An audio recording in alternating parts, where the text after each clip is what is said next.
ఈ మిషన్ పేరు అయితే పెక్ ఫ్లైస్. మస్తు మందికి ఏంటంటే దీంతో జస్ట్ మన చెస్ట్ ని మిడ్ చెస్ట్ ని డెవలప్ చేస్తారు అని అయితే తెలుసు.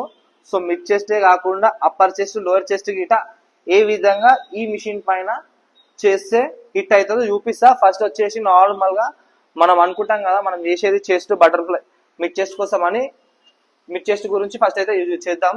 సో ఇగో ఈ బాడీని ఇట్లా దీనికి అతకబెట్టింది అనుకో, ఏదైతే మన బాడీ దీనికి అతకబెట్టింది కదా, సో ఇట్లా చేస్తే మన మిడిల్ చెస్ట్ అనేది యాక్టివేట్ అవుతుంది. చలో ఇగో మిడ్ చెస్ట్ అనేది యాక్టివేట్ అవుతుంది ఇట్లా. అదే మన అప్పర్ చెస్ట్ ని టార్గెట్ చేయాలనుకోండి, ఫస్ట్ మన బాడీ వచ్చేసి దీనికి సపోర్ట్ ఉండొద్దు, ముందుకుండాలి.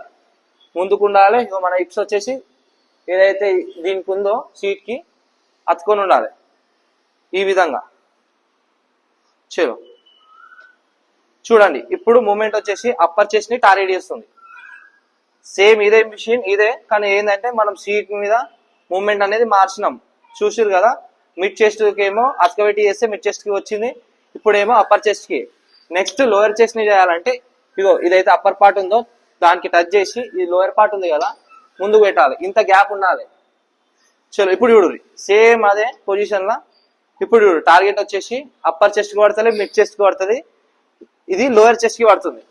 ఇవి రెండు కాకుండా ఇప్పుడు లోయర్ చెస్ట్ కి పడుతుంది.